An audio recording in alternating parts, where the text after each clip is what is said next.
Hello guys, yan, dito ako sa Saint Bees. Yan, sa likod guys, caravan site. At dito yung promenade. Grabe ang ganda ng dagat nila. Ganito dito guys, sobrang linis. Pero wala kang makikita naliligo kasi sobrang lamig. Pero nakita nyo naman, sobrang linis ng buhangin. Sobrang pino yung buhangin dito. Kanina naglakad ako doon sa hanggang doon sa may tubig. Kasi low tide, ang sarap.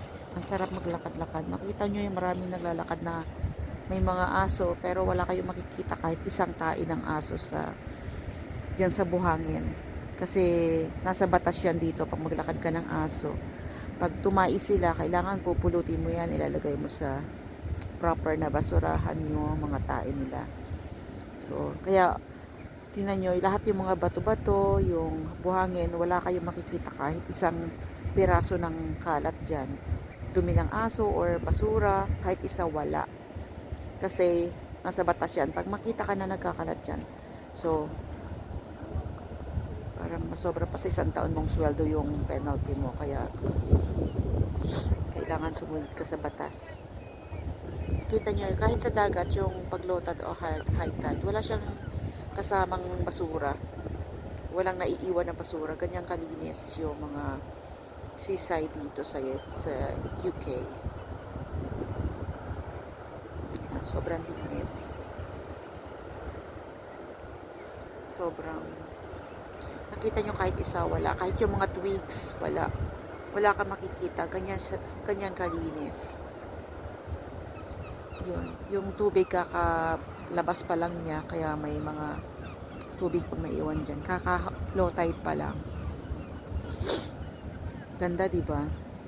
Yan. Sana sa Pilipinas ganito rin kalinis. Kasi ang dami magandang seaside dyan sa Pilipinas.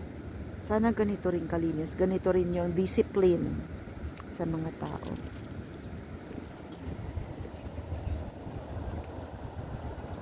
Na kahit isang basura, wala kang iiwanan dyan sa tabi ng dagat. Pag naglakad ka, nakita nyo mahigit hundreds na mga aso yung naglalakad.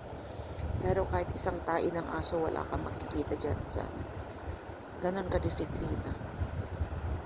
Kita nyo, sobrang dami ng aso. Lahat yung mga naglalakad dyan na may mga aso siya.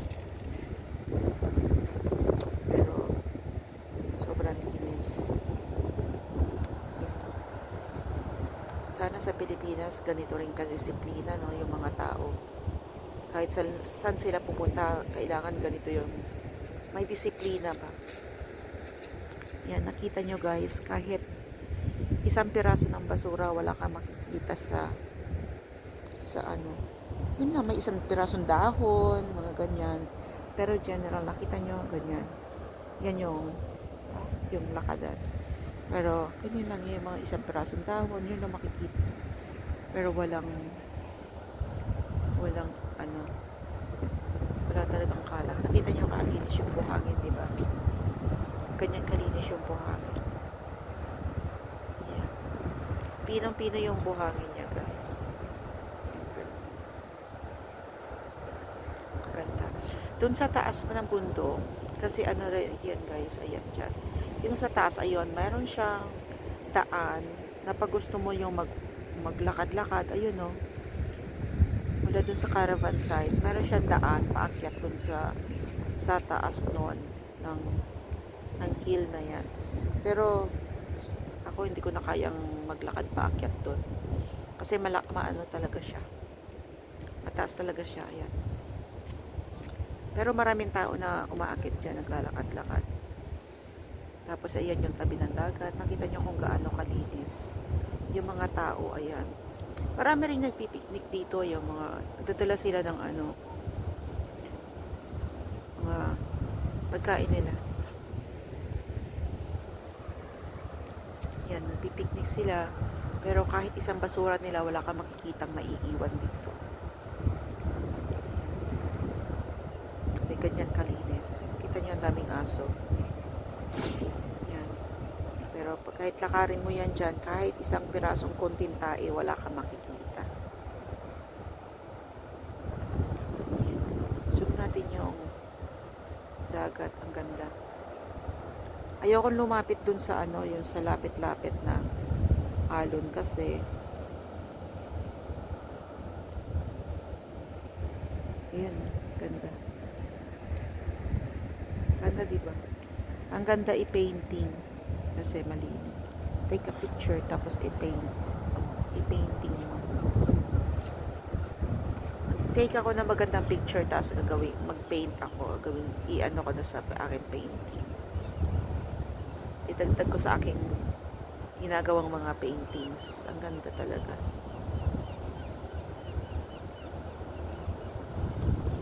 Ganda, guys. Ang daming bato, ang daming linis, sobra. Katuwa.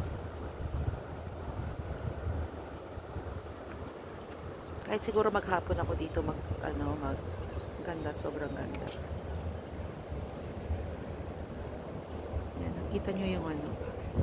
Ganda, no? Ito nga palang dagat na to, guys, is Irish Sea. So, doon sa kabilang Ibayo, na yon, Ireland na.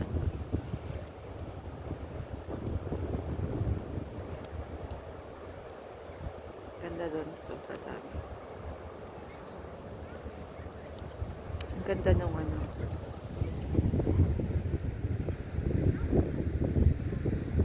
doon siya, mga caravan site dun sa kabila.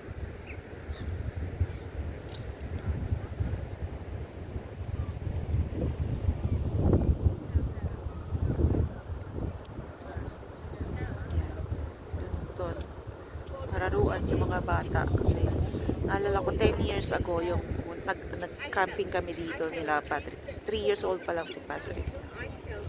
So that was 10 years ago.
Yan, guys, hanggang dito na lang yung aking maiksing video.